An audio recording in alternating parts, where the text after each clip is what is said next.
Yo guys, welcome back to my YouTube channel. Sesuai judulnya tadi, aku akan mereview dan membandingkan apa yuk. Nah, di video YouTube kali ini aku akan mereview satu Derma Roller, yang kedua Derma Pen, yang ketiga PRP, dan yang keempat itu laser fraksional atau laser CO2 yang namanya. Ya, aku lupa lah antara itu.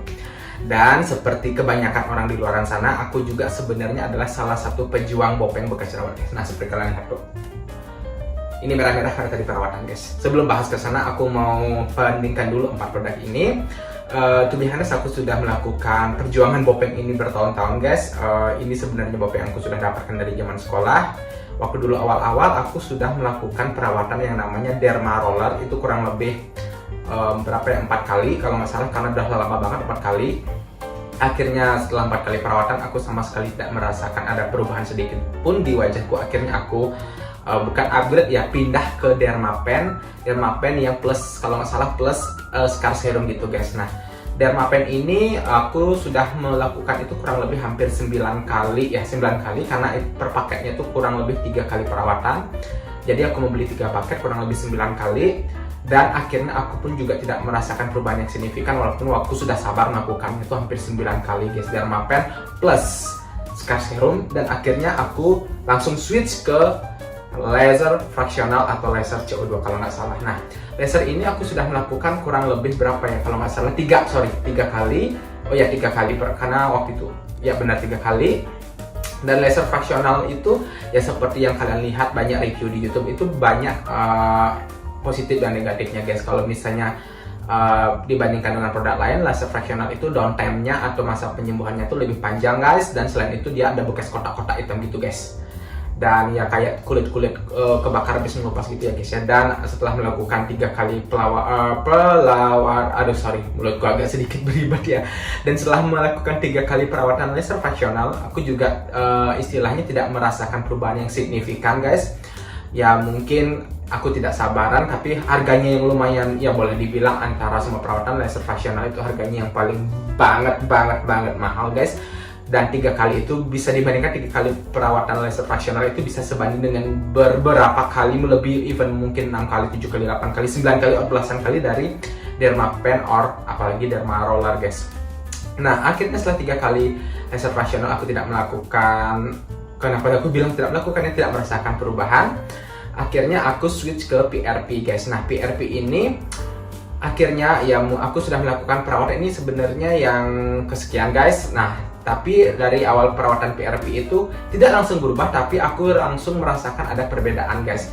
Dibandingkan dulu Derma Roller, Derma Pen, dan laser fraksional. Akhirnya aku sekarang mungkin mudah-mudahan jodoh istilahnya bisa apa ya, keterusan pakai PRP gini guys. Jadi kalau misalnya kalian nanya aku pribadi sebagai pejuang bopeng yang sudah bertahun-tahun, kalau misalnya kalian nanya yang mana sih paling bagus antara Derma Roller, Derma Pen, PRP, or laser fraksional, aku sebenarnya ini tergantung, berbeda, setiap orang tuh beda-beda guys. Tapi kalau aku pribadi, aku lebih cocok ke PRP, karena di antara keempat perawatan perjuangan bopeng ini, yang aku rasakan hasilnya itu, yang aku bisa istilahnya lihat kasat mata itu cuma PRP guys. Walaupun harga PRP itu lebih mahal daripada Derma Pen dan Derma Roller. Dan tapi ternyata guys, nah walaupun PRP itu ya, sebelum bahas ke inti video ya guys ya. Nah, walaupun PRP itu istilahnya apa ya, diambil dari darah sendiri, bukan darah orang lain. Aku agak sedikit beribet gitu ya. Aku malas ngedit, jadi aku biarin aja. Nah, walaupun PRP itu diambil dari darah sendiri, ternyata tidak sembarangan kita bisa melakukan PRP guys. Maksudnya suka-suka kita bisa ambil darah, habis itu darahnya diekstrak, habis itu dimasukkan ke wajah kita waktu perawatan atau serumnya gitu guys. Karena pengalamanku tadi, aku tidak istilahnya tidak mengeblame atau tidak menyalahkan dari si skin centernya ini guys. Ini juga aku baru tahu, ternyata kalau PRP itu kan darah kita diambil. Nah, kalau kalian, aku mau disclaimer dulu, kalau kalian misalnya ingin tahu apa itu PRP, kalian bisa lihat video-video tetangga guys, di situ sudah dijelaskan banyak. Di sini mungkin topikku agak berbeda. Nah, kalau misalnya kalian itu saat pengambilan darah PRP, ternyata itu tidak sembarangan kayak tadi aku bisa bilang, karena istilahnya kan kondisi darah setiap orang tuh beda-beda. Nah, karena ini pengalamanku pribadi tadi banget guys, baru tadi aku kan melakukan perawatan PRP. Nah, untuk pengambilan darah ternyata darahku kental. Nah, kata dokternya itu ya ada beberapa dan mungkin banyak orang yang sudah melakukan perawatan PRP darahnya kental, itu I think normal karena darah kental itu disebabkan oleh beberapa faktor, misal mungkin gaya hidup seperti sering minum soda, alkohol, habis itu merokok, habis itu kurang minum, begadang dan sebagainya. Intinya gaya hidup tidak sehat. Dan aku akui sih selama beberapa hari ke belakang ini aku sering begadang karena ya kerjaan ya guys ya, banyak kerjaan. Habis itu minum juga mungkin kurang, tapi aku merasa sendiri sudah cukup, ternyata itu masih kurang. Akhirnya darahku kental. Ya akhirnya tetap diambil guys, tetap diambil oleh dokter. Istilahnya tetap disedot, akhirnya itu diekstrak ke mesin PRP-nya itu.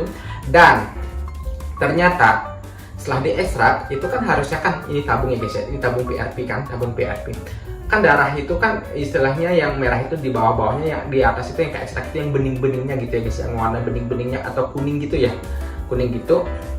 Ternyata darahku tuh special case guys.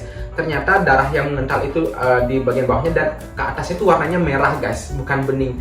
Dan kata dokternya itu tidak baik, itu istilahnya kualitasnya tuh jelek.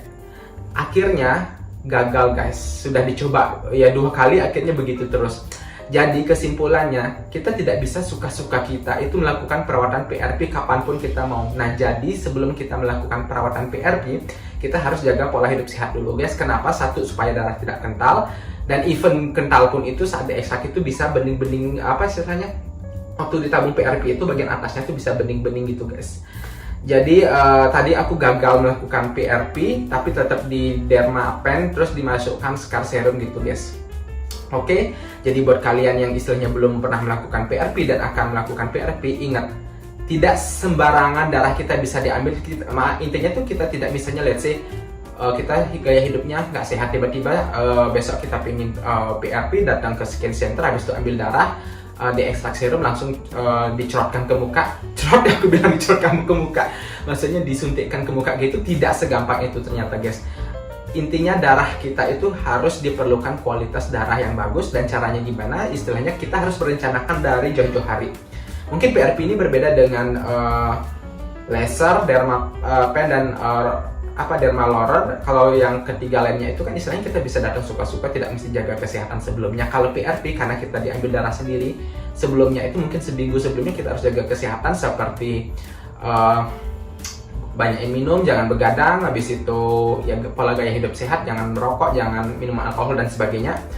Dan baru setelah 7 hari mungkin kita melakukan gaya hidup sehat, kita pergi ke skin center dan darah yang kita diambil ke kita itu pasti istilahnya itu gimana ya, darahnya tuh kualitasnya bagus sehingga waktu diekstrak itu di bagian atasnya tuh bisa bening-bening gitu guys, buat jadi serum dan disuntikkan ke wajah kita.